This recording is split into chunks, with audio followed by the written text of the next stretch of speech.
And I just want to read off some numbers to you and just your opinion on whether or not this is the right priority. Aaron here, Canadian Looney. Quick one from committee. This one is outrageous. Let me know in the comments what you think of these numbers that John Barlow, an MP from Alberta, is about to wrap off.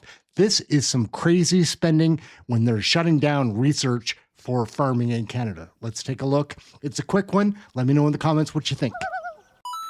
Over the last 5 years, Agriculture and Agri-Food Canada spent more than $16 million on management consulting, $22 million on Beans for Empowerment for women in the Democratic Republic of Congo, $20 million on building equitable climate-resilient African bean and insect sectors, $16.3 million on leveraging equality for gender-just poultry, $10 million on gender-responsive and climate-smart products for the cocoa industry, $8.2 million on gender-just low-carbon rice, and $3 million on scaling up climate information for women farmers in Nicaragua. They lost $8.5 million on a bankrupt cricket farm, $8 million on converting a barn to a storage unit at Rideau Hall. These are just a couple of many different programs that funds went to that could have kept these research centers operating for more than a decade. In your opinion, Mr. Franco or Mr. Pollock, do you feel that these are the right priorities for a government that should be focusing on food security and food affordability? I guess we have to arm wrestle for the answers, but certainly we could.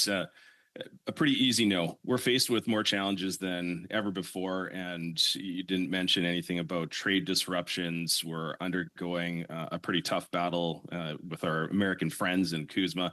And all these things, we need to enable our farmers to maintain that productivity. That number that I gave you going underneath 1%, we're not keeping up. And the rest of our competitors globally are surpassing us, have already surpassed us. RBC recently provided a number that we need to increase our spending by 36%, and we are going down 15%. That's a gap of 50% just to catch up. So by all means, the vast majority of everything you mentioned, we need to be cycling that back into our research infrastructure.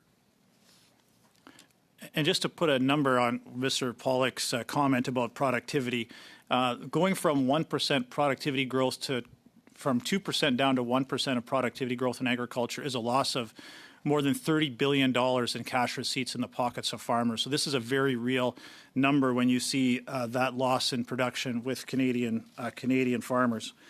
Now I'm hoping that Ms. Otway's is not freezing anymore, but I did want to ask a question regarding that loss of varietal registration. When 80% of the wheat and barley varieties grown in Canada come directly from AFC research, and losing AFC as a partner in those co-op registration studies, what are the consequences of losing AFC as a partner in those co-op research, and would the ability to register new varieties be impacted if CFIA or PMRA do not see AFC as a partner in that research? Is there an impact to that or consequences to that?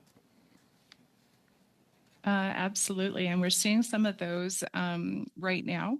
We're getting ready to put the crop in the ground, and we are coming up with spots across for co-op registration, which means that varieties that we develop here in Lacombe don't have the opportunity to have production data in Saskatchewan, Manitoba, or even in Ontario. So right now we're looking at how can we fill these holes? Can we make sure that stable across all of Western Canada? And we're being hit with some options to grow those varieties with increased costs now, whereas before we always had. So coming up with that spot to grow the variety, but also the money to put it in the ground has been an issue for us, and one we need to solve very quickly. One last really quick question. I've got about 15 seconds. Ms. Otway, do universities or the provinces have the resources to take on this lost research themselves without the AFC's support? At this point, no, I don't feel they do. The expertise needed for this research is very specific, not necessarily in universities. We need more funding and projects, And a lot of this research is very location specific. You can't move it across the country or even within the province without different results.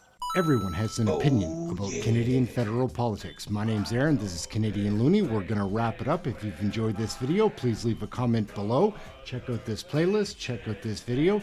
Thank you all so much for watching. Smash the like, hit subscribe. Aaron at Canadian Looney. Ciao for now. We'll catch you in the next one. Thanks again for watching. We're out.